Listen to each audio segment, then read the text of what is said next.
Volume warning. I scream in this, and I purposely made my mic sound like shit. It gets loud. Hey guys, I'm gonna record my Verona 2 story. I hope you guys enjoy this, because I did, I think. I don't know.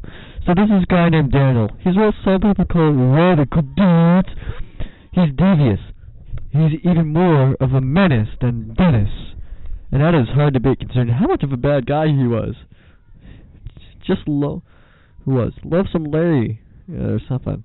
He was tired, honestly. Though Daniel was walking down the street with his Scooby swag and a gold chain reading, "Where are you? Where are you, Scooby-Doo?" And having shades with Scooby-Doo written on the side.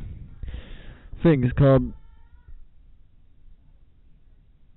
on the things called temple arms. That's what Scooby-Doo was doing them. Weird. I had to Google that. He had baggy pants. That was real. He had baggy pants so big he could not wear shoes and no one would know. And a shirt reading Pearl Jam. It had no sign of the band logo. Weird. No one knew why, but the shirt was blank white. Besides, said text on it. It's so devious. Daniel was walking down the street when he saw some kids. He decided to see if he was still cool. He never was cool. He greeted the juveniles. Ooh, big word. Greetings. He greeted the juveniles with, "Yo, what's up, my diggity dogs?" The youths were befuddled by such an outlandish way to greet such an individual.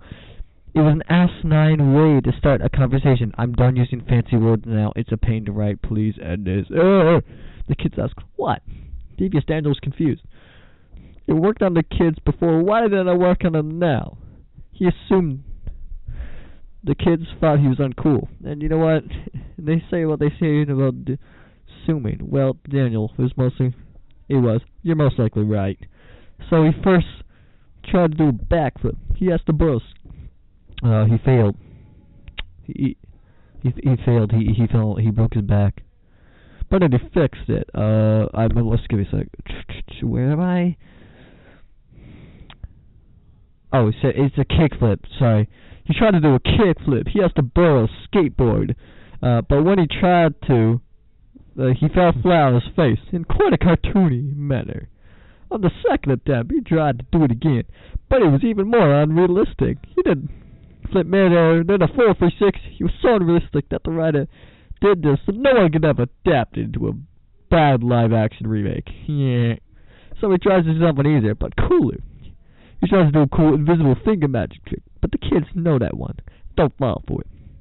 'Cause, well, Devious Daniel I can't spell, is doing went weirdly, because when he did, he fooled himself and his word. He thought he actually made his fingers a spear. For a good 10 minutes, he was searching around for it. When eventually he noticed it on his hand, he was embarrassed. But in the end, tried to do one final thing to prove he decided to get some fireworks. He searched around. He searched around and he eventually found from some sketchy bar owner named Joe Saloon. And he was excited, but right as he was about to launch it, I love spelling, launch it, a police officer came and he was arrested for an escape. Escaping was out of the question, as Daniel was too devious. His fashion taste was too obvious, and he was arrested. And was disappointed in his story. And what is this writing? Why did I write that? And he wanted to prove he was cool. In the end, he was arrested, and it went downhill from there. I'm doing this all in one take. From there, and it was a painful. What was painful? What was I thinking when I wrote this? It was painful. There were bullets and baddies all over the place. He was ruined. He stayed there and lived, but not happily ever after. Why did I write it this way? I want to thank you guys for listening to my story. I love it. I love my story. Thank you guys. Bye bye. This is the final part of the outro. This is the final part of the outro.